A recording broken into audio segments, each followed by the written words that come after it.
I recently traded in my Ruger American Ranch rifle in 450 Bushmaster. I hated the stock on that thing, and it was not Cerakoted, but it was very accurate. And it seemed pretty light for what I wanted to do with it. I mean, it has taken a few deer, but it's just too light. So I was in Shields earlier this year and I saw the Gen 2 Ruger rifles. I traded that Gen 1, traded that one in, and went and picked this thing up. This is a Gen 2. It's got the splatter stock on it. It's Cerakoted. It's got kind of a blended muzzle brake. They really tried, because the barrel it swells up right here to help meet this. I like that.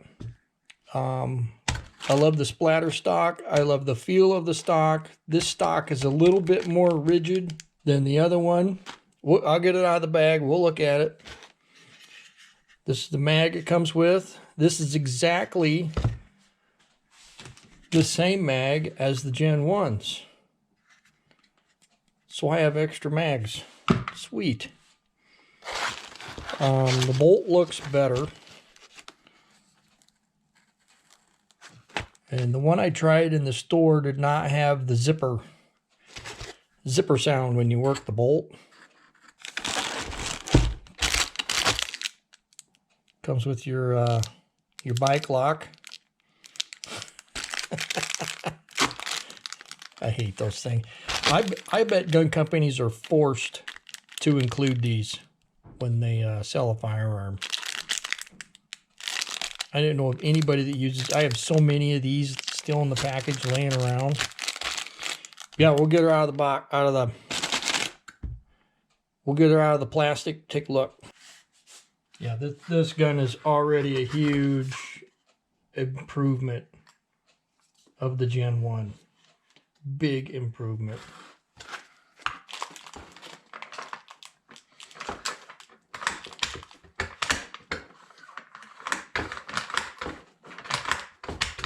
No more zipper sound. I like that.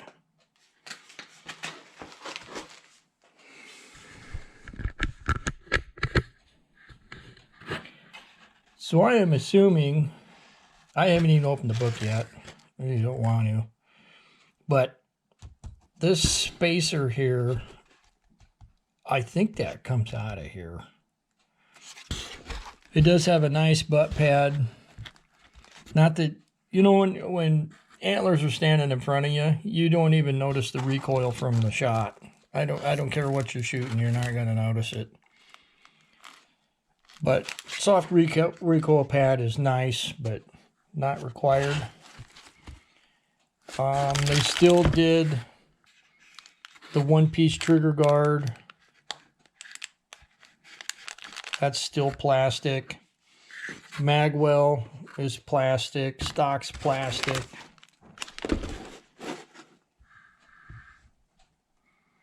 It's got a riser for your cheek weld there. It's got a 3-position safety. Comes with the rail already on it. This is the 20-inch barrel version. My Ranch one was a 16-inch barrel.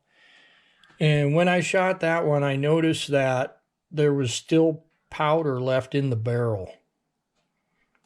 Like it was so short, it couldn't burn all of the powder in the case.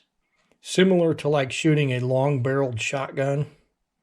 You know, you crack open the barrel and you still see bits of powder in there. That's why I wanted a longer barrel.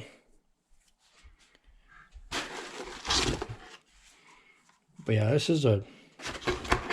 a good looking rifle. I like it. Now I hope it shoots as good as it looks. My other one shot fantastic. This one should too. They do use forged barrels. Again, this is in 450 Bushmaster.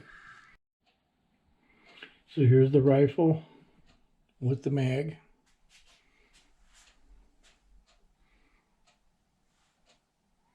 Multi-directional brake. There's my scope off my other one. I'm going to put on this one. So on this safety, all the way back is safety. You can't open the bolt. In the middle, you can open the bolt, but it's not going to fire. Won't fire. Forward, fire. Yeah, I'm probably going to get this out this weekend and sight this thing in. See how it does. I need to look down the barrel. That's what I need to do. Another thing I want to tell you about is this right here. I don't know if you guys can see that, but that is a milling mark. It's thin, then there's a thicker band right here, and then it gets thin again, and then it gets bigger. The one that was hanging on the shelf in the store, this side of this band was jagged and really sharp. And it was the last rifle they had, and I didn't want to deal with that. You know, you run a rag down it or anything, you're going to get snagged on it. And it was very noticeable. So I had them order this in. This one, I think, came from Des Moines. That's where this one came from. It just came in today. And, of course, I couldn't get there fast enough to pick it up, but that's just the way it is. I'll get a piece of paper. We'll see if that barrel is full floated. That barrel is fully floated. I know for sure all the way back to here because I can't get my paper back any further. But there is nothing rubbing the stock, which is the way it should be. The barrel is centered in the stock. I'm pretty impressed with that. Usually they're not. The stock is, I tell you what, I was looking at buying a Savage because they have a neater barrel. It's got straight flutes in it. And Savages shoot great. They always have, they always will, as long as they keep their quality up. But the stock on that thing was absolute garbage. Like you could just touch it and that stock would go over and hit the barrel, and I couldn't get over that on the model that I looked at. They're not all like that. I know that, but it looks pretty decent. Cerakoting looks pretty good. Yeah, I think I'm gonna like this. That barrel is as shiny as can be inside. It looks like it's lapped. I don't know if they lap their barrels or not. Also forgot to mention, this has a bolt release similar to my Browning A bolt. You open the bolt, pull it back, push this button in, and then you can get the whole bolt out. It's just something I'm used to, but if you're not used to that, that's what you use to get your bolt clear out of the gun. I did want to check to see if the trigger was adjustable, and it is. I like that. And I got stickers. Hell yeah, gotta have stickers. But I'm gonna take this thing out tomorrow afternoon when I get done crappie fishing, and get her sighted in, hopefully smack some steel around.